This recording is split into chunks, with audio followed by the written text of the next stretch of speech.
Assalamualaikum warahmatullahi wabarakatuh. Perkenalkan, nama saya Nesya Nuril Audia dari kelas 10 MP2.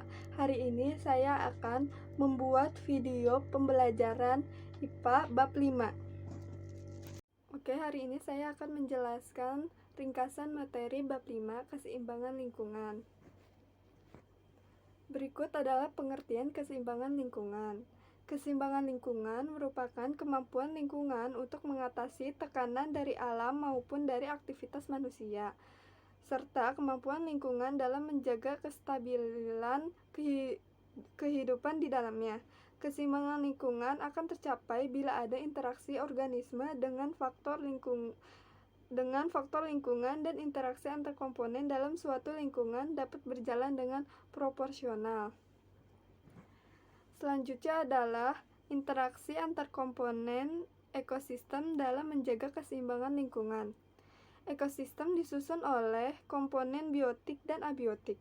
Kedua komponen ini saling berinteraksi dalam menjaga keseimbangan lingkungan dan kestabilan ekosistem.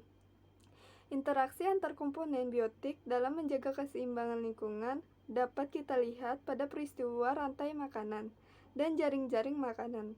Adanya interaksi yang saling membutuhkan antar komponen biotik di rantai makanan dan jaring-jaring makanan menyebabkan tidak akan ada satupun komponen biotik yang populasinya akan bertambah terlalu cepat atau menurun drastis. Pada lingkungan yang seimbang, tidak akan terjadi peningkatan atau penurunan populasi komponen biotik tertentu secara mencolok. Selain interaksi antar komponen biotik, terdapat juga interaksi antar komponen biotik dengan komponen abiotik. Keseimbangan lingkungan akan tercipta bila interaksi antar komponen biotik dan abiotik berjalan dengan sesuai dan berkesinambungan.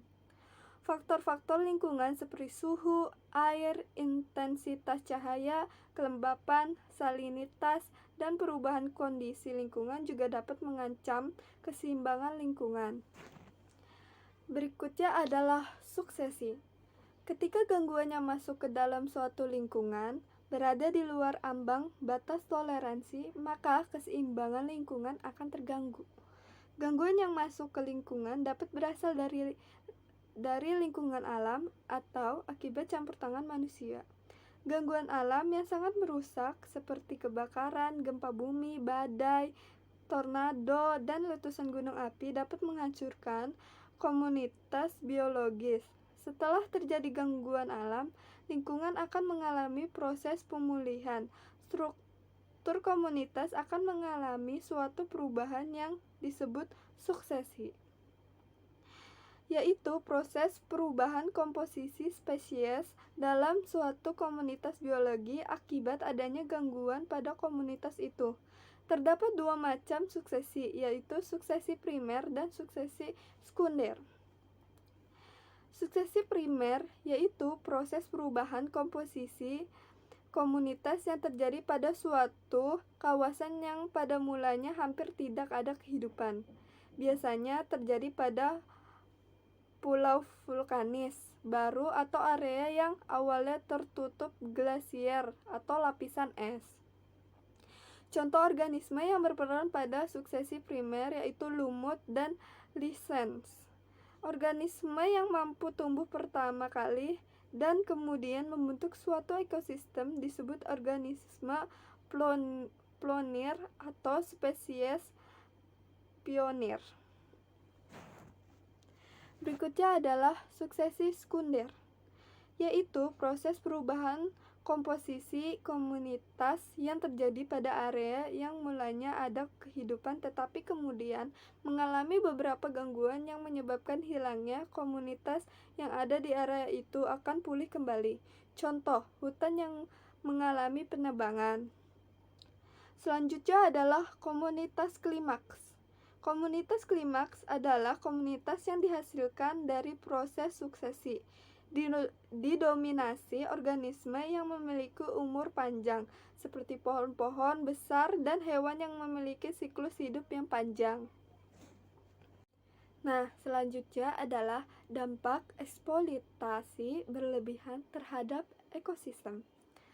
Beberapa dampak negatif terhadap ekosistem akibat eksploitasi berlebihan manusia. 1.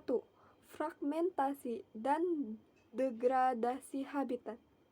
Kawasan hutan yang pepohonannya banyak ditebang untuk memenuhi kesejahteraan manusia atau membangun jalan yang melintas hutan yang merupakan contoh fragmentasi habitat.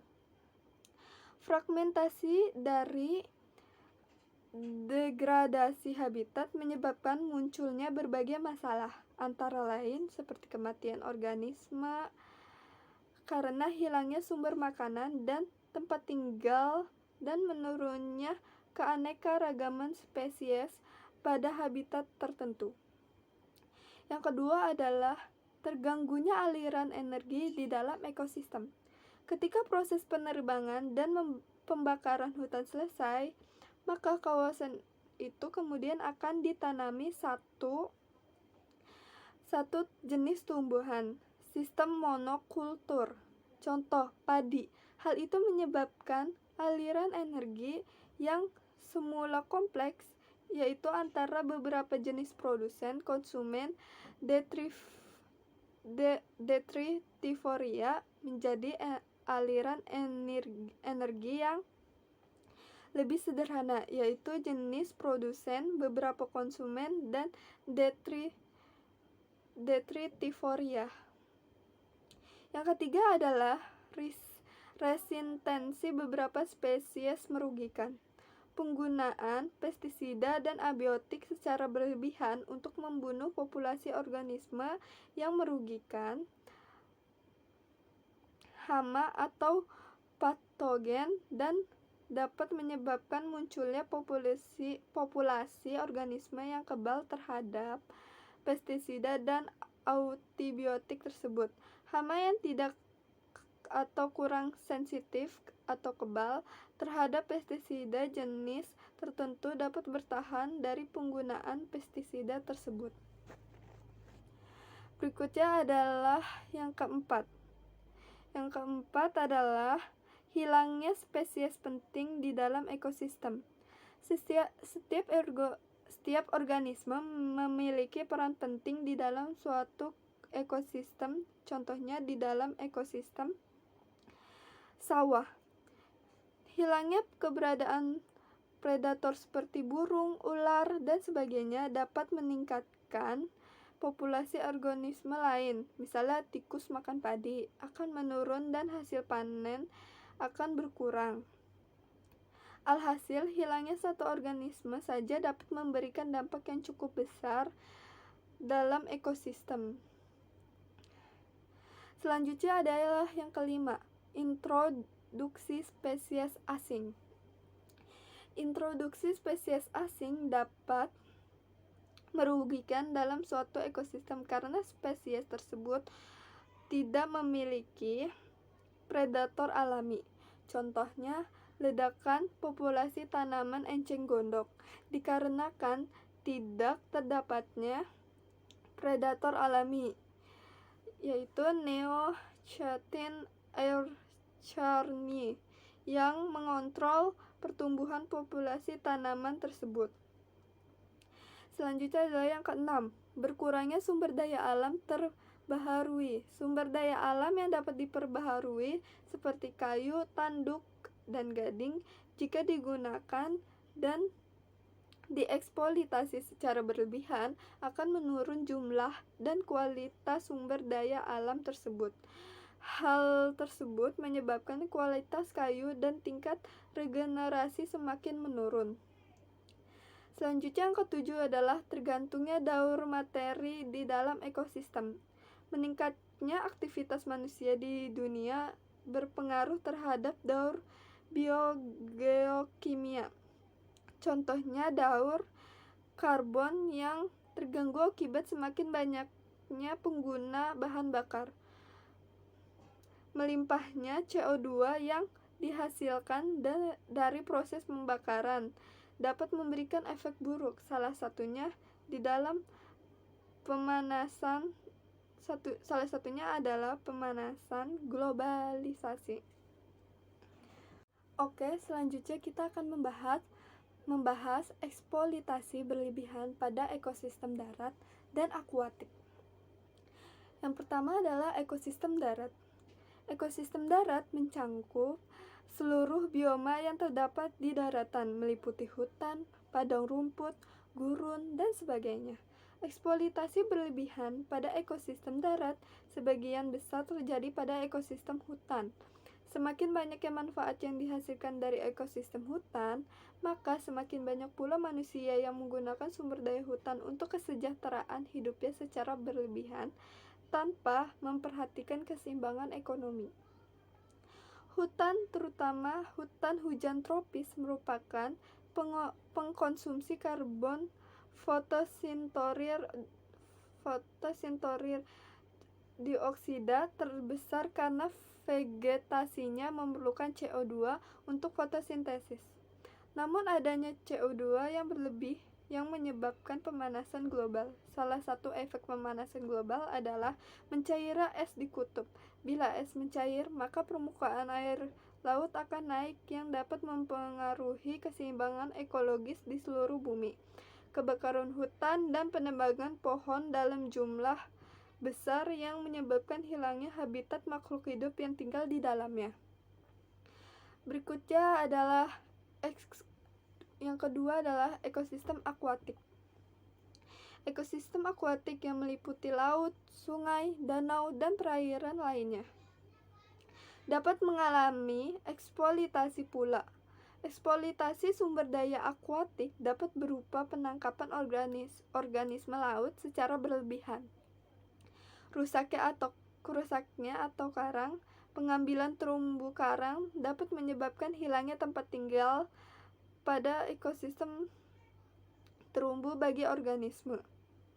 Yang ada ancaman lain yang dapat mengganggu ekosistem perairan adalah penggunaan ekosistem perairan sebagai daerah wisata. Penetapan daerah wisata perairan dapat dikatakan sebagai eksploitasi apabila daerah wisata tersebut tidak dikelola dengan baik. Misalnya pantai yang telah tercemar oleh sampah, yaitu dibuang pengunjung tempat wisata tersebut. Hal itu akan mengganggu keberadaan organisme yang ada di ekosistem tersebut. Berikut adalah upaya untuk mencegah keseimbangan lingkungan. Beberapa contoh untuk menjaga keseimbangan lingkungan yaitu mengurangi penggunaan kertas dan mendaur ulangnya. Lalu kita bisa mengurangi penggunaan bahan-bahan kimia dalam rumah tangga karena dapat mencemari lingkungan. Lalu kita tidak boleh boros dalam penggunaan air dan membangun daerah resapan air di halaman rumah. Mengurangi produksi sampah, memisahkan sampah dan mendaur ulangnya. Menghemat penggunaan bahan bakar. Menghentikan jual beli berbagai spesies hewan langka. Tidak membakar hutan untuk membuka lahan. Menerapkan sistem bercocok tanam yang memperhatikan lingkungan, yaitu dengan mengendalikan hama secara alami dengan metode biological control, menggunakan musuh alami dari hama. Selanjutnya adalah upaya ini untuk mencegah munculnya populasi hama yang resisten terhadap pestisida. Pengawasan ketat oleh pemerintah terhadap berbagai produk impor. Upaya ini untuk mencegah masuknya spesies asing ke dalam negeri. Hal terpenting yang perlu dilakukan dalam rangka menjaga keseimbangan lingkungan adalah upaya pelestarian hutan dengan cara reboisasi. Tidak melakukan penebangan hutan secara acak dan menghentikan penerbangan hutan secara liar. Penegakan hukum yang tegas dan adil juga perlu dilakukan terhadap perambah dan penebang hutan liar. Itulah materi singkat dari saya tentang keseimbangan lingkungan. Mohon maaf apabila ada kesalahan kata-kata. Dan sekian, terima kasih. Assalamualaikum warahmatullahi wabarakatuh.